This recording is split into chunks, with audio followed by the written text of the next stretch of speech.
Sân đó anh huy viên chặt ai điện cũng tu vi chân các dưới thị chân đầy cả đây ở đây hình đây tổng số bóng lạ trong sân thân thân rồi sân nước lâm từ vàng in tóc ai đi bóng lớn gạch rồi chính là tóc là ai đi bóng lớn gạch cho nên đây sẽ chỉ về tiếp xiên răng chích đây tục từng là bóng quát nước là này chính hát dân ta rồi gió dân ta rồi gió sân sẽ chi vậy này ôi chi chăng gặp người các thị chân đây cả để tốt làm cho tập ngư là ăn vắt để gợi tóc làm cho xăm làm cho người cay sân sân play đi lúc không có là play đi lúc play mo play quán ở là anh ở sân ở ở giờ nhất ăn mo play ngắt chặt cái rê là lưu lại làm từ quan nó ID thì chẳng tạo là cho nên có chi chân các chuyện đặc chân đây cả rồi do muốn làm nhắc về chim rung đã cùng nhận hạ sa đàn lẽ năng lẽ năng người ta là rề là lời tự choát ngã hạ giờ đang về lúc quan về một cả tao do sắc là là ở ruộng rồi nhá nhưng mình một biểu cho nên ở chi chân các người các cái trạng cái cà rê thì tốt không là cho tập người sau đó thì uống đinh từ tập ngày ra cái táo ai đi về chẳng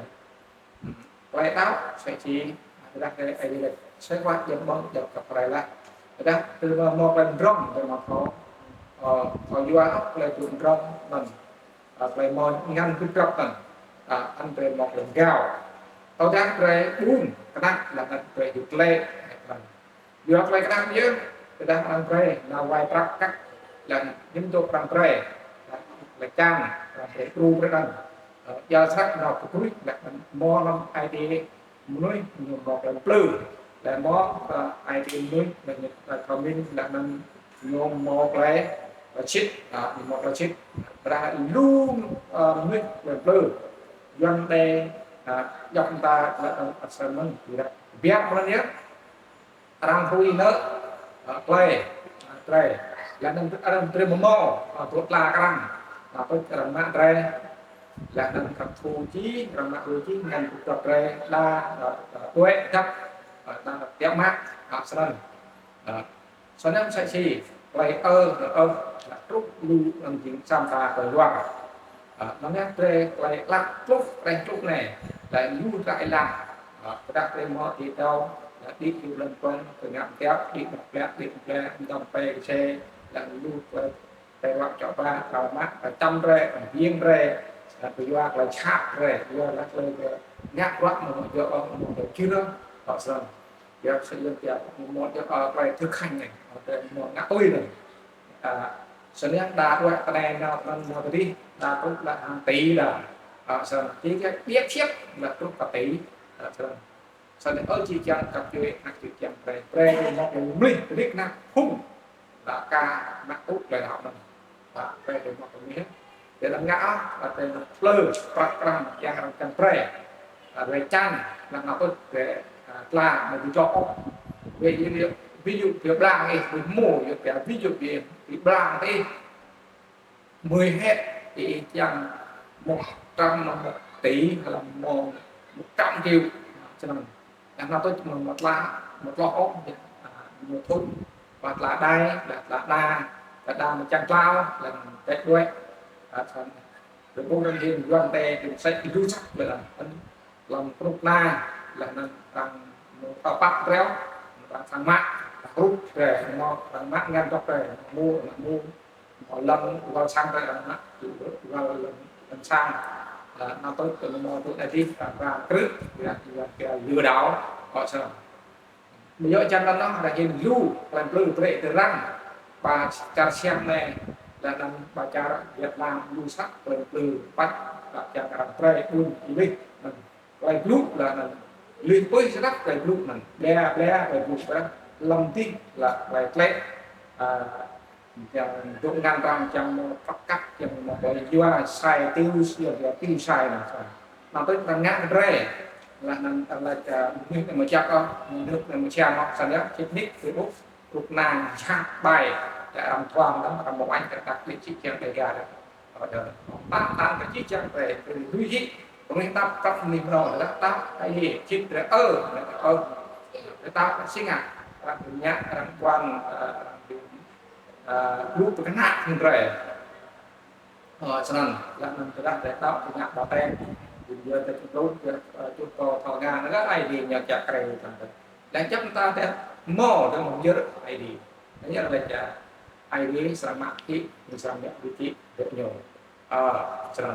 ai đi mát ít mà tập bốn ai đi break ít ăn thầu cho nên anh vậy mồi da không nước rất là bè còn khác lần dùng để dùng về như thế này tương trang mong lần khác lần dùng từ ngã chấp ngã trang cung cung ai đi biết biết lu giờ là sẽ phải mặc rồi giờ là này là một mô tô giờ cái đi biết giờ là có ông chim mà eco thì nhường bông mà đơn chi đơn bông bông căn ngon mà vợ ai đi là anh chị ai đi như còn bắt rồi ai đi còn bắt là tốt học năm một vài quá học năm một vài tốt xe cho nên đi một thời đi thấu vậy rồi anh đi là do em anh kia là đau một vợ thì đau cái đau gì là quay đau thì nói sang một lần gọi ta nhìn luôn ta và ta dễ là có đạo ai đi là có đạo mà là có ông môn quá lại mà là bây giờ cho nó lễ văn là cô kẹt là một cái lại làm một dốc không thật ra là ai sọt dốc làm nào chẳng là để đạo thì một cái đường luôn đạo làm bằng bồng về hơn thì ông đây rồi là cho bác lên ngã cho ngã chắc tăng dòng đây đây là lớn như vậy hơn lên lòng đang chắc bằng bồng về các ID nhóm một cái tốt rồi là cái món ngang có bản thân với một cái đọc giờ đấy về dù phải làm lòng và về tôi cho sang lại đang cần đọc lại chung ID như ta tốt đấy này lưu về quan đắc là ngạc bảo tem không cục na doan không cùng tập để ra đây đã tràn hy lưu đấy chẳng làm ré tôi cần một chọc lá chẳng cái đó tôi mà là một cái bé này một cái bé một cái lu đấy một cái táo giờ sang giữa công găng công tôi bài doan đó doan đó nhiều cùng một này doan kia bằng tốt nhất mình chẳng mắc thì bằng là rồi bằng prelude nhất rồi bằng prelude là tôi cần một câu tạ là tôi cho là qua mình tâm nhất ngặt rồi là luôn mà lại thời gian này cặp mặt bằng cùng bằng tay sẽ đi trên tàu ép lưu lại là lại chạy tập chụp phát hành phát đầu bằng mắt nó hàng trăm đây ở viên đây vì là lại thời gian các cái chợ treo bồn sang có quá cùng cán bộ thì nhiều ăn sẵn dưới nó còn tạm khi trang về cùng tạo bác một ai để chết để được khắp các người về khắp cái người nào về